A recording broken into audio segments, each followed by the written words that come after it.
Hello नमस्कार दोस्तों, welcome to 3D online school. मैं राहुल मेरे सभी प्यारे दर्शकों लोग हार्दिक स्वागत और अभिनंदन करता हूं। दोस्तों, आज इस वीडियो लेक्चर में हम बात करेंगे आयु के बारे में जानेंगे।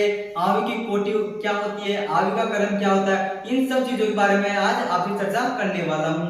तो देखिए दोस्तों, आयु क्या होती है। अवयवों को पंक्ति तथा स्तंभों के रूप में व्यवस्थित करने की प्रक्रिया को आयु कहते हैं। मतलब अवयव एलिमेंट्स, जैसे अवयव अवयवों को पंक्ति अवयवों को पंक्ति तथा स्तंभों के रूप में स्तंभों के रूप में लिखने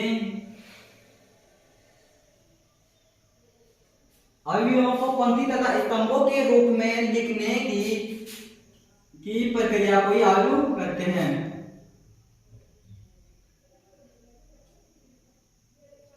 अवयवों को पंक्ति तथा स्तंभों के रूप में लिखने की प्रक्रिया को आयु कहते हैं।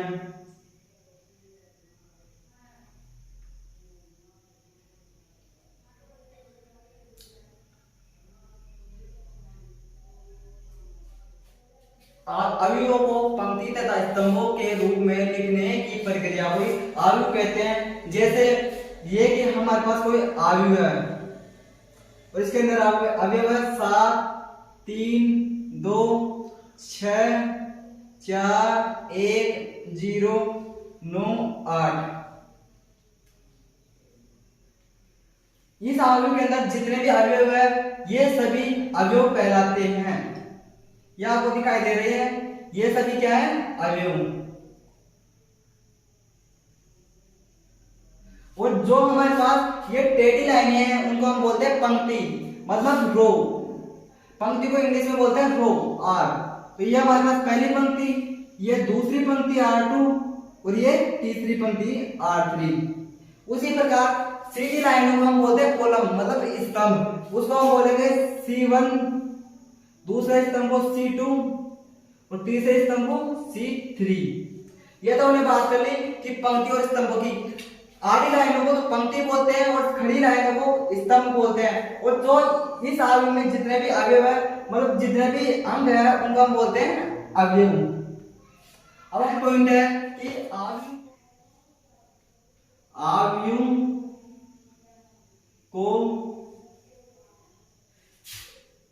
आयु के अवयवों को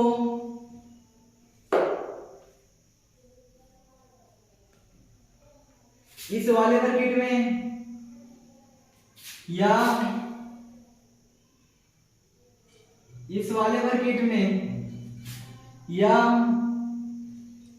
इस वाले सर्किट में रखा जाता है।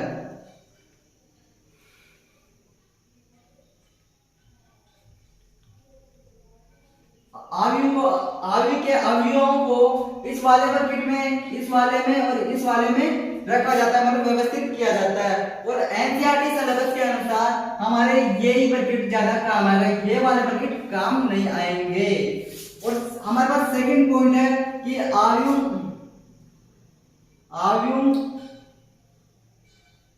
को अंग्रेजी वर्णमाला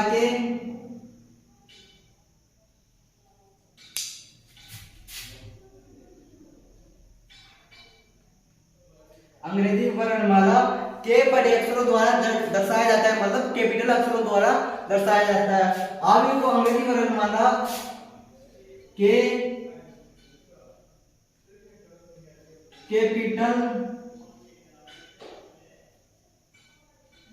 अक्षरों द्वारा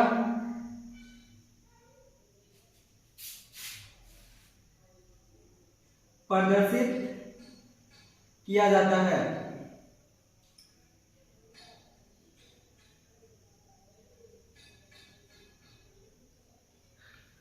आयु को तो हमेशा बड़े अक्षरों द्वारा प्रदर्शित किया जाता है और अवयवों को छोटे अक्षरों द्वारा प्रदर्शित किया जाता है। जैसे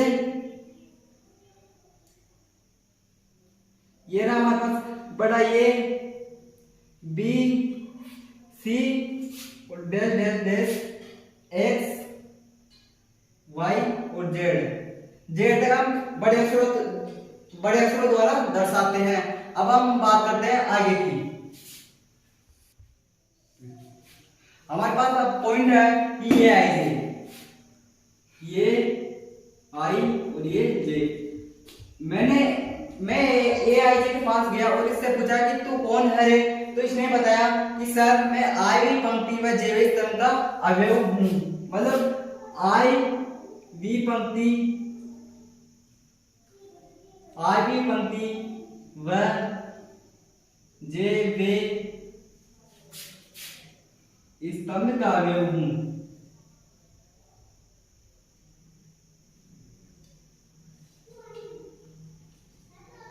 मैंने जब ये आई से पूछा तो इसने बताया कि मैं आई वी पंक्ति व जे वे स्तंभ का अवयव हूं।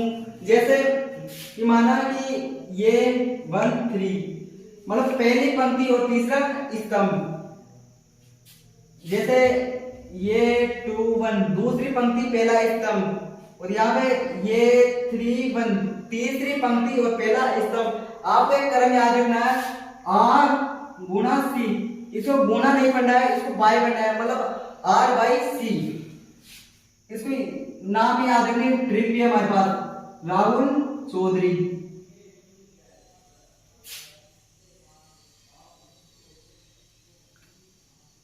आप इस ट्रिक से भी इसको याद रख सकते हैं। आर का मतलब रो, मतलब पंक्ति। पंक्ति सबसे पहले लिखी जाती है और कॉलम बाद में, स्तंभ। अब मैं आपको एक आयु के माध्यम से समझाता हूं कि एक पंक्ति को और स्तंभ को कैसे लिखा जाता है। दोस्तों मैंने बताया कि आयु को बड़े अक्षरों द्वारा प्रदर्शित किया जाता है, ठीक उसी प्रकार मैंने भी यहाँ पे आयु को बड़े अक्षर द्वारा ही प्रदर्शित किया है। अब ये हमारे पास आयु है और आयु में ये जितने भी अंक दिखाई दे रहे हैं आपको, ये क्या है हमारे पास अवयव। और मैंने आपको पहले बताया कि आड़ी लाइनों को पंक्ति व खड़ी लाइनों को स्तंभ बोलते हैं। जैसे ये हमारे पास है पहली पंक्ति, तो इसको बोलेंगे R1 और ये है दूसरी पंक्ति, इसको बोलेंगे R2 और ये है हमारे पास तीसरी पंक्ति, इसलिए इसको बोलेंगे R3। ठीक इसी प्रकार खड़ी लाइनों को हम स्तंभ बोलते हैं। तो हमारे पास ये रहा पहला स्तंभ C1 और ये रहा C2 और ये रहा C3। मैं जब ये 1 के पास गया, मैंने पूछा कि तू कौन है रे, तो इसने बताया कि सर मैं पहली पंक्ति और पहले स्तंभ का अवयव हूँ। और मैंने जब इसके पास गया तो इसने बताया, ये 1 2 ने बताया कि सर मैं पहली पंक्ति और दूसरे स्तंभ का अवयव हूँ। ठीक इसी प्रकार मैं गया ये 3 2 के पास, तो इसने बताया कि सर मैं तीसरी पंक्ति व दूसरे स्तंभ का अवयव हूँ। अब आप खुद देख लीजिए कि यहाँ पर यह 3 3 है। अब जब मैं इससे पूछा कि तू कौन है रे, तो इसने बताया कि सर मैं तीसरी पंक्ति व तीसरे स्तंभ का अवयव हूं। आपको यह क्रम तो याद रखना ही है, आर गुणा सी। राहुल चौधरी, ये याद रख लेना है। अब हम बात करते हैं आयु की कोटि क्या होती है। आयु की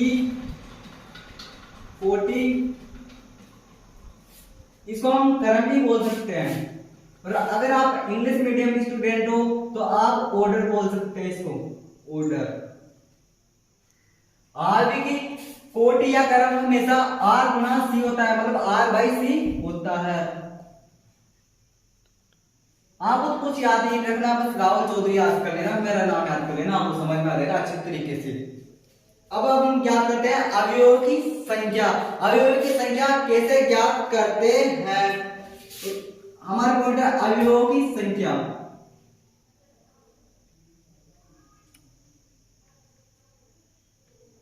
अवयवों की संख्या, जो भी हमारे पास कोटि है उसका गुणा ही अवयवों की संख्या कहलाती है। आर गुणा सी, जो भी इसका मान आएगा वही हमारे पास अवयवों की संख्या कहलाती है।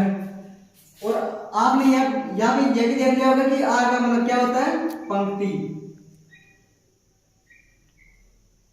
और सी का मतलब कॉलम यानी स्तंभ।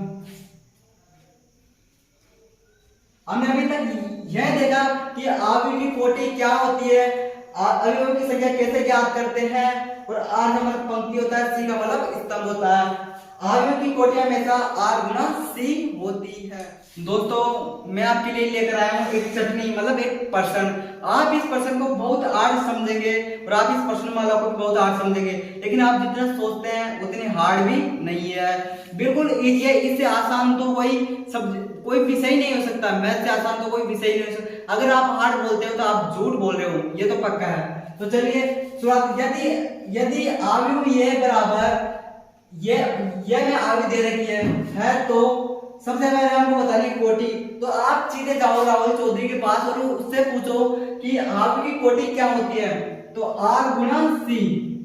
पहले आप देखेंगे कि पंक्ति कितनी है, पंक्ति तो 1 2 3, यहाँ पे कितनी पंक्ति है, तो 3 पंक्ति, यहाँ पे लिख देता हूं मैं। अवयव की कोटि मतलब पंक्ति कितनी है, 3। और अब हम क्या देखना है, कॉलम मतलब स्तंभ देखना है। स्तंभ कितने हैं, 1 2 3 और 4, तो हमारे पास 4 स्तंभ है। तो ये तो हमारे पास आ चुकी है अवयव की कोटि। अब हमको देखना है कि अवयव की संख्या कितनी है। मैंने बता दिया पहले ही कि अवयव की संख्या मतलब जो भी कोटि का अवयव की कोटि का गुण आता है वही अवयव की संख्या होती है। तो यहाँ पे देखे 3 मतलब पंक्ति कितनी है, 3 और स्तंभ कितने हैं, 4। जब इसको गुणा किया तो 4 दिए 12। और आपको ऐसे समझ में नहीं आया तो आप इसके अवयव भी कर सकते हैं। 1 2 3 4 5 6 7 8 9 10 11 12, वही आपके पास अवयव आ गए हैं। अब अपने को क्या करना है, इसमें अवयव देखने हैं और उनका योग करना है। अब मैं जब ये 1 3 के पास गया, मतलब पहली पंक्ति और तीसरे स्तंभ के पास गया, मतलब पहली पंक्ति और तीसरा स्तंभ कौन सा, ये, तो यहाँ से मैंने पहला अवयव लिया 2, मतलब पहली पंक्ति तीसरा स्तंभ का ये 1 3, तो यही होगा हमारे पास। और जब ये 3 3 मतलब तीसरी पंक्ति और तीसरे स्तंभ का अवयव लेना है, तो हमारे पास तीसरी पंक्ति तो ये रही, और तीसरा स्तंभ तो यहाँ से हमको क्या लेना है, ये 3 3 मतलब 1, तो इनका योग करने के बाद हमारे पास क्या आएगा, 3। तो हमने ये तो बात कर ली कोटि की और अवयवों की संख्या। हमारे पास कोटि है 3 गुणा 4। राहुल चौधरी से पूछ लेना कि कोटि क्या होती है। उसी प्रकार अवयवों की संख्या हमारे पास आई 12, और ये 1 3 प्लस ये 3 3 का योग आया हमारे पास 3। अब चलिए दोस्तों मैं नेक्स्ट चटनी की तरफ ले चलता हूं आपको, नेक्स्ट एग्जांपल की तरफ। दोस्तों हमारे पास ये है चटनी मतलब एग्जांपल। ये एग्जांपल है, यदि किसी अवयव में अवयवों की संख्या 18 है तो अवयव की संभावित कोटि लिखो। मतलब अवयव में अवयव के अंदर अवयव 18 है और उनकी कोटियां संभावित कोटियां लिखनी है अपने को। मतलब क्या क्या कोटियां हो सकती है, जैसे 1 गुना 18, मतलब जब इनको गुणा करेंगे तो 18 प्राप्त होगा। इसी प्रकार 2 गुना 9, इनको गुणा करेंगे तो भी 18 प्राप्त होगा। 3 गुना 6 और 6 गुना 3 और 9 गुना 2, 18 गुना 1, ये हमारे पास अवयव की संभावित कोटियां प्राप्त होगी। अब आप बोलेंगे सर कि 2 गुना 9 और 9 गुना 2 तो एक ही है। नहीं, यहाँ पे 2 तो पंक्तियों की संख्या है मतलब रो की संख्या है, और 9 स्तंभों की मतलब कॉलम की संख्या है, और यहाँ पर 9 कॉलम की संख्या है, नहीं 9 पंक्तियों की संख्या है मतलब रो की संख्या है और 2 कॉलम की संख्या है। तो आपको ये बात तो ध्यान रखनी पड़ेगी। और कुछ संभावित कोटियां हमने ज्ञात कर ली कि 1 गुना 18, अगली 2 गुना 9, 3 गुना 6, 6 गुना 3, 9 गुना 2, 18 गुना 1 हो सकती है।